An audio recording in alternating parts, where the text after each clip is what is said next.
Hi everybody, it's Lydia. I just wanted to make a brief video walking you over our final project in FYS because it is coming up in week 6, and so I wanted to give you guys some time to wrap your head around it before you have to introduce it in class. So we will be introducing it on week 6. So if you click on week 6 module, if you're teaching on Wednesday, you will introduce it on Wednesday. If you're teaching a Tuesday, Thursday class, you'll introduce it on Thursday. So I'm going to go ahead and click here on this link where you'll find the final project. It's also housed at the end of this module, which I'll show you in just a minute. Let me go ahead and download it so we can take a look at it. All right, so this project, we're going to be doing a community engagement / service learning project for our final project. That's actually part of our QEP requirements to see whether or not our students are engaging in high impact practices. So I'm going to briefly walk you through the project, and then I'm also going to send you another video on how we can assess the project. All right, so this is actually, we're calling it a game. We're calling it the Thinking Beyond game. And it's a collaborative game that will be conducted across all of the FYS sections. This game is a competition and it requires students to devise a solution, so either a product or a process for a problem or a scenario that is based in real world issues. In this case, the real world scenarios that your students will be exploring will be solving environmental issues. The final project is a creative endeavor, and it could be anything really that students want to create. So it could be a physical or even a virtual model of their solution, a written proposal to get funding for a service, a diagram that explains how they would improve a process of something, for example, food waste, etc. So the final project will be submitted to your FYS course. Then you will choose your top 3 to send to me that will then be voted on by a panel of judges, and those who are selected as winners from each class or from each cohort will be selected to present at Reinhardt's Convocation of Artists and Scholars in the spring. So that's really exciting. All right, there's 3 different levels for the game. Level 1, they're going to choose their case or their topic.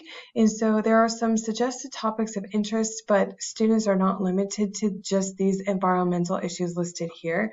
If they have other ideas or things that they're interested in, then they can definitely run that by you. And as long as you say it's okay, they can go for it. I've also included more ideas here. So if they click on this link, they'll find more information about environmental problems that might kind of get some of those juices flowing and get them interested in what they want to solve.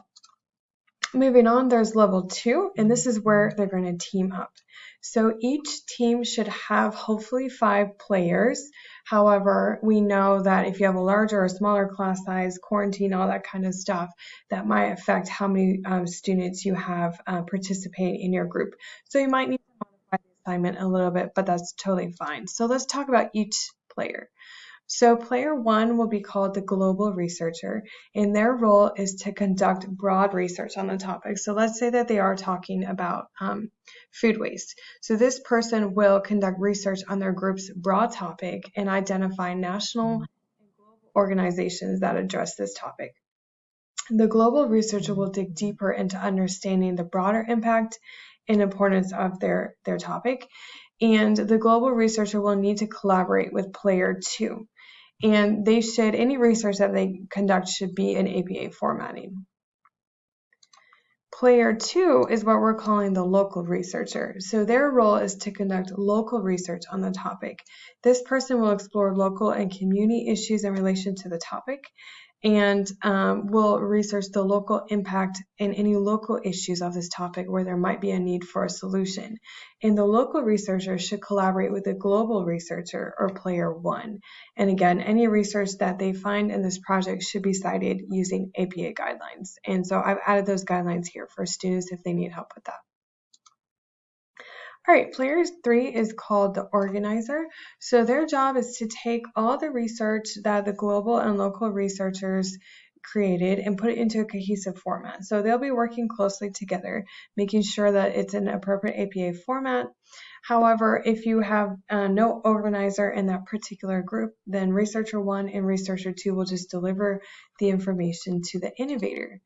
So player 4 is the innovator, and this would be your creative person in the group that wants to create things.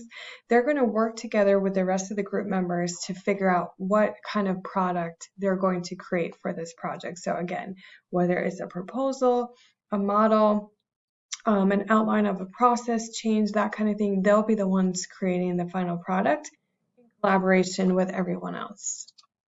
And then finally, probably the most important role for this is the project manager. So this is the person who's going to oversee the project and make sure everything gets done. They'll work throughout the duration of the course, of the project. And since it does span a few weeks in the course, their job is to make sure everyone stays on task, they're completing their research, organizing their information, brainstorming ideas, and moving toward project completion. It is suggested that the project manager schedule at least 1 or 2 virtual check-in appointments with the instructor, just so y'all know where things are moving in a good direction. And they will also oversee the scheduled mentoring working days that are scheduled at the end of the semester. Oops. And then level 3 would be the final product. So each group, like I mentioned before, will work throughout the project in their individual roles to propel the project forward.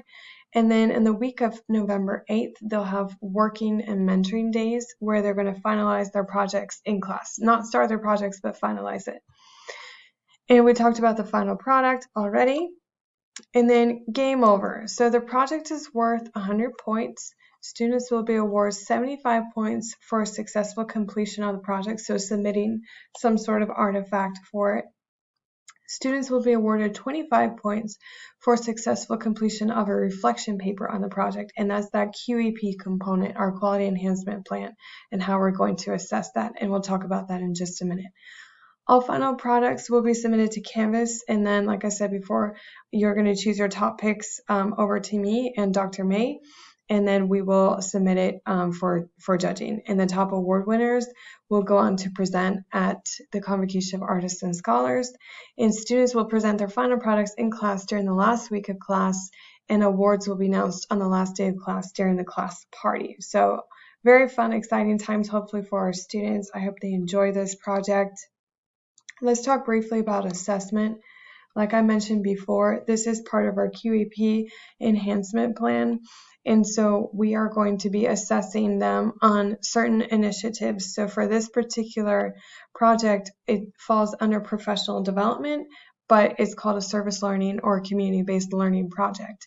And so you'll see here that we have the objective is for students to participate in high-impact practices that support their professional development.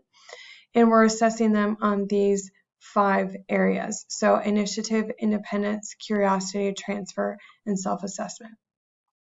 So let me take you to the module where this is all housed. Like I said, it's in week 6 module. So if you see, here's week 6 module, and at the end of the module is the final project, and also a list of charitable organizations in Cherokee County. So local organizations that students can use to do some of their research that Josh Garner has compiled for us. So that's a great resource for us as well. Under the assignments, you can also find the final project. And there's 2 links. This link for the 75 points is just the artifact. I've linked the project here again in case students forget what they need to do. But they just need to submit something. So if they created something physically, like a physical model, then they could just take a screenshot and upload it to you. Make sure that they submit all of their players' names in their submission. And then the second portion of the assignment is the reflection paper. And as you'll see, there's actually prompts given to the students to respond to our QEP initiative questions. So we want to encourage them to create a paragraph for each one of these prompts, at least 250 words here. And they're going to respond to all 5 prompts in hopefully a cohesive paper. Down at the bottom, you'll see our rubric to assess this. So let me show you what that will look like in SpeedGrader.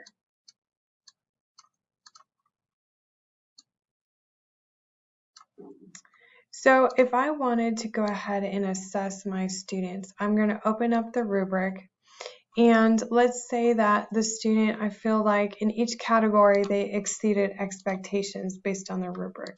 So I'm going to go ahead and click each one of these squares in the rubric. It's important that you do so because at the end of the semester, when we have to pull the data for the QEP, if you haven't properly used the rubric, then it won't show up properly. Down at the bottom of the rubric, so we're assessing them on their QEP, and then they could get an extra 5 points just basically for completing it.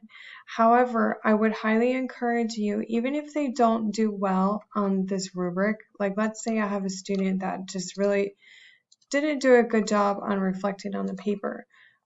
We still don't want to make a big ding in their grade because of it. So you can always, at the end of the assignment, after you've completed the rubric, go ahead and give them a score of 25 just for completion. Because really what we're doing with this data is we don't want to say how poorly or how well they wrote the paper. We're assessing them on how they're reflecting on the QEP. And so that data is important, but it shouldn't be the only way that we're assessing their grade. So let's say students really don't do well in the paper, that's okay. You can still give them the full 25 points. At the end of the semester, we will have to pull that data and write a QEP report. It takes about 10 minutes to do. I will send you a video over on how to do that Dr. Conklin has created already for you guys. And as always, if you have any questions, I can meet during virtual office hours, or anytime that you need to schedule an appointment with me, and so we can go over it. All right, I hope that was helpful, and I'll talk to you soon. Bye.